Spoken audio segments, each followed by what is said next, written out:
शायद हम यहाँ पे बैठे भी नहीं होते।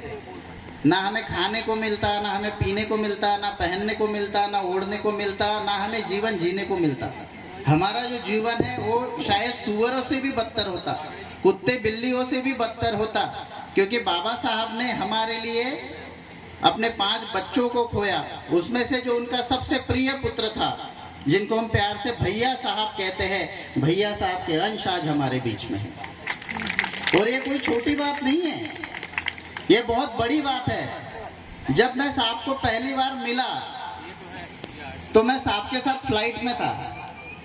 साहब और मैं रात को फ्लाइट में थे, तो मैंने रिक्वेस्ट की कि मेरी सीट बदली और मैं साहब के साथ बैठूंगा। रात को 2 बजे मैंने रिक्वेस्ट की कि मेरी सीट बदली है, मुझे मेरे मुक्तिदाता के पौत्र के साथ में बैठना है, क्योंकि इससे बड़ा सौभाग्य मेरे जीवन में दूसरा कोई नहीं आएगा। मेरी सीट बदली गई, मैं साहब के साथ बैठा और तब से मैं साहब को देख रहा हूँ। साहब जहाँ आते हैं तो मैं वहाँ पहुँचता हूँ। मुझे अभी भी पता चला कि साहब आ रहे हैं।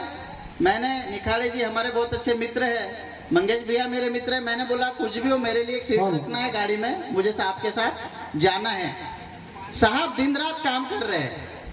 अभी भी साहब सुबह का फ्लाइट था, शायद 3-4 बजे उठे होंगे, निकले 10 बजे उन्होंने नाश्ता किया। इतनी धूप है, चाहे बरसात हो ठंडी हो, साहब रात दिन काम कर रहे हैं। किस लिए?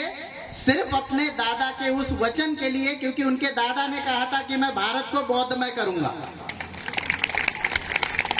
उनके दादा ने कहा था कि मैं भारत को बौद्धमय करूंगा। मैंने मेरा पूरा जीवन सिर्फ भारत को बौद्धमय करने के लिए न्योछावर किया है। बाबा साहब के 2 सबसे बड़े उपकार है, एक बाबा साहब ने भारत को संविधान दिया और दूसरा बाबा साहब ने इस दुनिया को बौद्ध धम्म दिया। अगर ये 2 बातें बाबा साहब नहीं देते तो शायद आप और हम कुछ भी नहीं होते। साहब इतने अच्छे हैं, मैं बता नहीं सकता हूँ। बाबा साहब जैसे थे, शीलवान, गुणवान, तेजस्वी और करुणा से भरे हुए। रात दिन साहब काम कर रहे हैं सिर्फ आपके लिए, कि ये जो समाज आज भी अंधश्रद्धा में है, पाखंड में है, कुरीतियों में है, बुरी नीतियों में है, उसको बौद्ध धम्म के तरफ कैसे मोड़ा जाए। आज मैं तो अपने आप को धन्य मानता हूँ कि मैं एक छोटी सी बात कहना चाहूंगा, शायद वो अच्छी हो या बुरी हो मुझे नहीं पता, कि एक फिल्म आई थी बाहुबली, उसमें गुलाम था कटप्पा। तो वो कटप्पा को वो बोलता है कि कटप्पा तेरी रिहाई के लिए मैं जितने भी पैसे देने चाहे तू बोल, राजा को कितने पैसे देने हैं, मैं तुझे मुक्त करता हूँ। तो कहता है कि महाराज वचन देने वाले चले गए, लेकिन उनका वचन आज भी जीवित है। तो बाबा साहब चले गए, लेकिन उनके पौत्र आज भी जीवित है, और जैसा उपदेश ये देंगे, मैं तो कल भी कहता था कि मैं आज